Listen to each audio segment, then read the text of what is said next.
అందరికీ వందనాలు. ఈరోజు బైబిల్ రీడింగ్లో 2వ దినవృత్తాంతముల గ్రంథము 30వ అధ్యాయము చదువుకుందాం.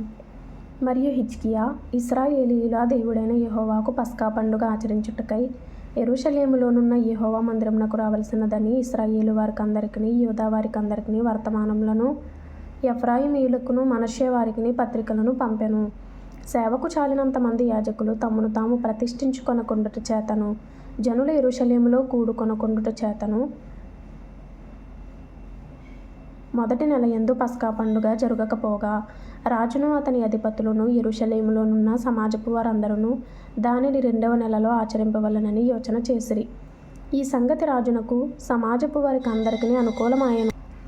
కావున బహుకాలము నుండి వారు వ్రాయబడిన ప్రకారము ఇంత ఘనముగా నాచరింపకుండుట చూచి ఇశ్రాయేలీయుల దేవుడైన యెహోవాకు యెరూషలేములో పస్కా పండుగ ఆచరించుటకై రావలసినదని బెయేర్షెబా మొదలుకొని దాను వరకు ఇశ్రాయేలీయులుండు దేశమంతటను చాటింపవలెనని వారు నిర్ణయము చేసిరి.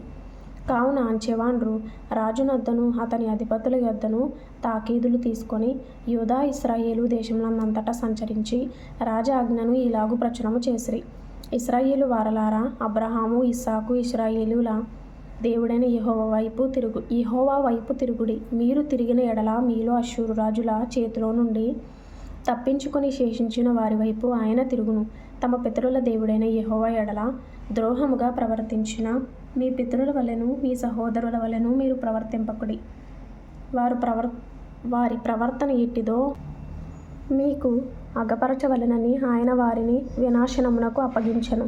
మీ పితరుల వలె మీరు అవిధేయులుగాక యెహోవాకు లోబడి ఆయన శాశ్వతముగా పరిశుద్ధపరచిన ఆయన పరిశుద్ధ మందిరంలో ప్రవేశించి మీ దేవుడైన యెహోవా మహోగ్రత మీ మీద నుండి తొలగిపోనట్లు ఆయనను సేవించుడి.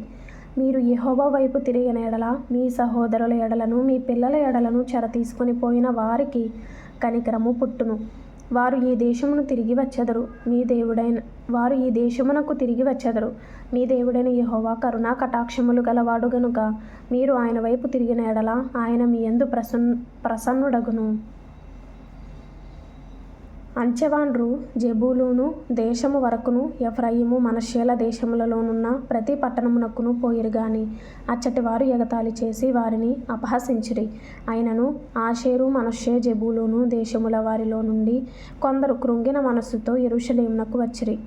యెహోవా ఆజ్ఞను బట్టి రాజును అధిపతులను చేసిన నిర్ణయమును నెరవేర్చునట్లు యూదాలోని వారికి మనస్సు ఏకము చేయుటకై దేవుని హస్తము వారికి తోడ్పడెను.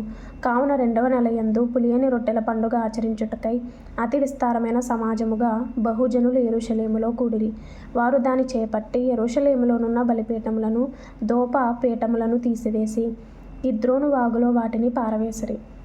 2వ నెల 14వ దినమున వారు పస్కా పశువును వధించిరి. యాజకులను లేవీయులను సిగ్గునొంది తమ్మును ప్రతిష్ఠించుకుని దహనబలి పశువులను యెహోవా మందిరంలోనికి తీసుకొని వచ్చిరి. దైవజనుడైన మోషే నియమించిన ధర్మశాస్త్రములోని విధిని బట్టి వారు తమ స్థలమందు నిలువబడగా యాజకులు లేవీయుల చేతిలో నుండి రక్తమును తీసుకొని దానిని ప్రోక్షించిరి. సమాజకులలో తమ్మును ప్రతిష్ఠించుకొనని వారనేకులుండుట చేత యెహోవాకు వాటిని ప్రతిష్ఠించుకొనని ప్రతివాని నిమిత్తము పస్కా పశువులను వధించు పని లేవీయులకు అప్పగింపబడెను.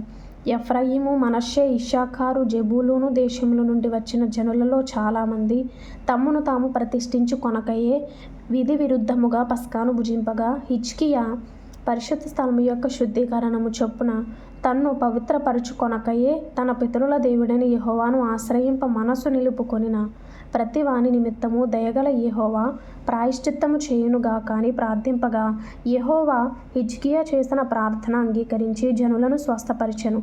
యెరూషలేములోనున్న ఇశ్రాయేలు వారు బహు సంతోషభరితులై పులియని రొట్టెల పండుగను 7 దినములు ఆచరించిరి. లేవీయులను యాజకులను యెహోవాను ఘనపరచుచు గొప్ప నాదము గల వాద్యములతో ప్రతిదినము ఆయనను స్తుతించుచూ ఉండిరి. యెహోవా సేవయందు మంచి నేరపరులైన లేవీయులందరితో హిజ్కియా ప్రీతిగా మాట్లాడెను. వారు సమాధాన బలులు అర్పించుచు తమ పితరుల దేవుడైన యెహోవా దేవుడని ఒప్పుకొనుచు 7 దినములు పండుగ ఆచరించిరి. యూదా రాజైన హిజ్కియా సమాజపు వారికి బలి అర్పణల నిమిత్తము 1000 కోడెలను 7,000 గొర్రెలనిచ్చుటయు అధిపతులు 1000 కోడెలను 10,000 10,000 గొర్రెలనిచ్చుటయు, బహుమంది యాజకులు తమ్మును తాము ప్రతిష్ఠించుకొనుటయు సమాజపు వారందరూ చూచినప్పుడు, మరి 7 దినములు పండుగ ఆచరింపవలెనని యోచన చేసుకొని మరి 7 దినములు సంతోషముగా దాని ఆచరించిరి. అప్పుడు యాజకులను, లేవీయులను, యూదా వారిలో నుండియు ఇశ్రాయేలు వారిలో నుండియు వచ్చిన సమాజపు వారందరూ ఇశ్రాయేలు దేశములో నుండి వచ్చి యూదాలో కాపురమున్న అన్యులను సంతోషించిరి. యెరూషలేము కాపురస్తులకు మిక్కిలి ఆనందము కలిగెను.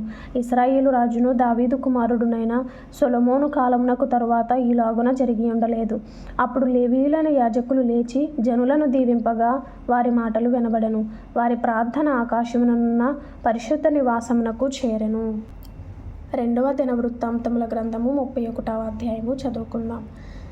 ఇదంతయు సమాప్తమైన తరువాత అక్కడనున్న ఇశ్రాయేలు వారందరూ యూదా పట్టణములకు పోయి యూదా దేశమంతటను, బెన్యామీను, ఎఫ్రాయిము, మనష్షే దేశముల యందంతటను ఉన్న విగ్రహములను నిర్మూలము చేసి దేవతా స్తంభములను ముక్కలుగా నరికి ఉన్నత స్థలములను, బలిపీఠములను పడగొట్టిరి. తరువాత ఇశ్రాయేలు వారందరూ తమ తమ పట్టణములలోనున్న తమ తమ స్వాస్థ్యములకు తిరిగి వెళ్ళిరి. అంతటా హిజ్కియా ఎవరి సేవాధర్మము వారు జరుపుకొనున్నట్లుగా యాజకులను వరుసల ప్రకారముగాను, లేవీయులను వారి వారి వరుసల ప్రకారముగాను నియమించెను.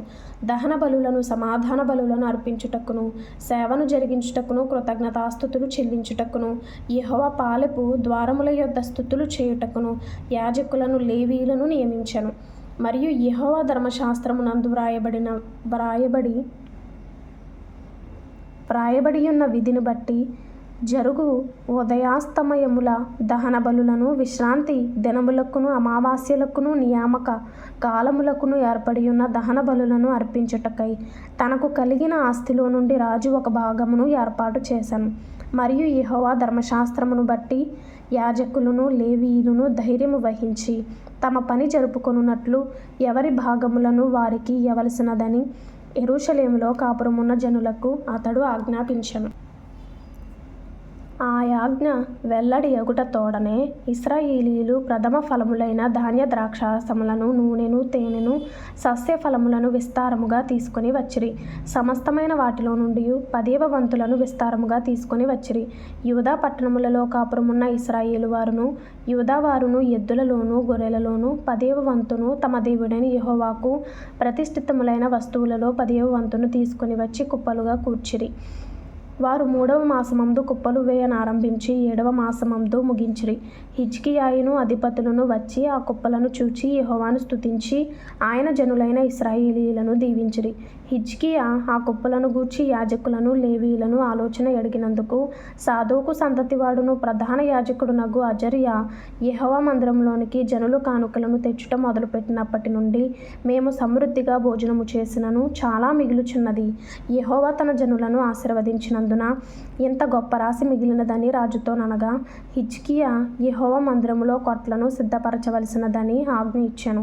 వారు వాటిని సిద్ధపరచి ఏమీయూ అపహరింపకుండా కానుకలను, 10వ భాగములను, ప్రతిష్ఠితములుగా తేబడిన వస్తువులను లోపల చేర్చిరి. లేవీయుడైన కొనన్య వాటి మీద విచారణకర్తగా నియమింపబడెను. అతని సహోదరుడైన షిమీ అతనికి సహకారిగా ఉండెను. మరియు యెహీయేలు, అజజ్యాహు, నహతు, అషాహేలు, యెరీమోతు, యోజాబాదు, ఎలీయేలు, ఇస్మక్యాహు, మహతు, బెనాయాలను వారు రాజైన హిజ్కియా వలనను దేవుని మందిరమునకు అధిపతి అయిన అజర్యా వలనను తాము పొందిన ఆజ్ఞ చొప్పున కొనన్య చేతి క్రిందను అతని సహోదరుడగు షిమీ చేతి క్రిందను కనిపెట్టువారై ఉండిరి. తూర్పు తట్టు ద్వారమునొద్ద పాలకుడును ఇమ్నా కుమారుడునగు లేవీయుడైన కోరే యెహోవా కానుకలను, అతి పరిశుద్ధమైన వాటిని పంచిపెట్టుటకు దేవునికి అర్పింపబడిన స్వేచ్ఛార్పణల మీద నియమింపబడెను. అతని చేతి క్రింద ఏదెను, మిన్యామీను, యేషూవ, షెమయా, అమర్యా, షెకన్యా అనువారు నమ్మకమైన వారు గనుక యాజకుల పట్టణములందు పిన్న పెద్దలైన తమ సహోదరులకు వంతుల చొప్పున భాగములిచ్చుటకు నియమింపబడిరి. ఇదియుగాక గోత్రములలో 3 సంవత్సరములు మొదలుకొని అంతకు పై వయస్సు గలవారే జనసంఖ్య సరిచూడబడిన మగవారికందరికిని వంతుల చొప్పున సేవ చేయుటకై ప్రతిదినము యెహోవా మందిరములోనికి వచ్చు వారందరికిని 20 సంవత్సరములు మొదలుకొని అంతకు పై వయస్సు గలవారై వంతుల చొప్పున సేవ చేయుటకు తమ తమ పితరుల వంశముల చొప్పున యాజకులలో సరిచూడబడిన లేవీయులకు అనగా నమ్మకమైన వారై తమ్మును ప్రతిష్ఠించుకొనిన లేవీయులకును తమ పిల్లలతోనూ భార్యలతోనూ కుమారులతోనూ కుమార్తెలతోనూ సమాజమంతటను సరిచూడబడిన వారికిని ఆయా పట్టణములకు చేరిన గ్రామములలోనున్న అహరోను వంశస్థులైన యాజకులకును వంతులు ఏర్పరచుటకు వారు నియమింపబడి ఉండిరి. పేర్లచేత చెప్పబడిన ఆ జనులు యాజకులలో పురుషులకందరికిని లేవీయులలో వంశముల చొప్పున సరిచూడబడిన వారికందరికిని వంతులు ఏర్పరచుటకు నియమింపబడిరి. హిజ్కియా యూదా దేశమంతటను ఇలాగున జరిగించి తన దేవుడైన యెహోవా దృష్టికి అనుకూలముగాను యథార్థముగాను నమ్మకముగాను పనిచేయుచూ వచ్చెను. తన దేవుని ఆశ్రయించుటకై దేవుని మందిర సేవ విషయమందేమి, ధర్మశాస్త్ర విషయమందేమి, ధర్మమంతటి విషయమందేమి తాను ఆరంభించిన ప్రతి పని అతడు హృదయపూర్వకముగా జరిగించి వర్ధిల్లెను.